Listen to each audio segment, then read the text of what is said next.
قرض جلد اتارنے کے وظائف۔ پہاڑ جتنا بھی قرض ہوگا انشاءاللہ الکریم ادا ہو جائے گا۔ ایک واقعہ سنیے۔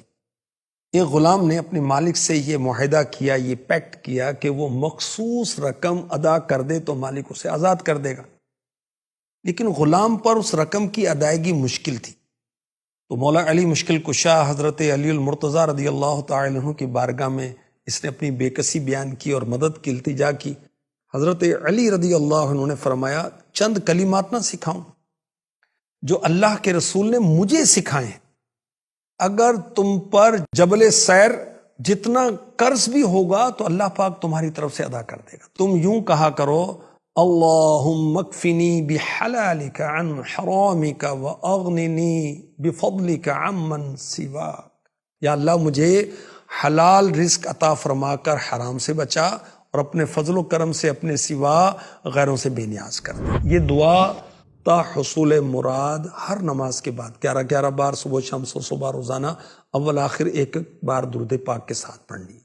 ادائے قرض کے لیے ایک اور وظیفہ حدیث شریف میں ہے، اللہ کے حبیب صلی اللہ علیہ وآلہ وسلم فرماتے ہیں، مجھے ایک ایسی آیت معلوم ہے اگر لوگ اس پر عامل ہوں تو ان کی حاجتوں کو کافی ہے۔ پھر یہ آیت کریمہ تلاوت کی، وَمَن يَتَّقِ اللَّهَ يَجْعَل لَّهُ مَخْرَجًا وَيَرْزُقْهُ مِنْ حَيْثُ لَا يَحْتَسِبُ وَمَن يَتَوَكَّلْ عَلَى اللَّهِ فَهُوَ حَسْبُهُ إِنَّ اللَّهَ بَالِغُ أَمْرِهِ قَدْ جَعَلَ اللَّهُ لِكُلِّ شَيْءٍ قَدْرًا۔ سورہ طلاق کی آیت نمبر 2 اور 3۔ ادائے قرض اور روزی و روزگار کے لیے اس آیت کو کثرت سے پڑھنا بہت فائدہ مند ہے۔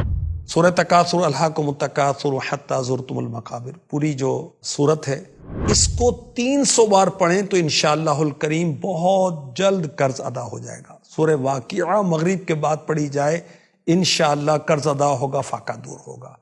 اور ایک دعا، اللہم انی اعوذ بک من الہم والحزن واعوذ بک من العجز والکسل واعوذ بک من الجبن والبخل واعوذ بک من غلبۃ الدین وقہر الرجال۔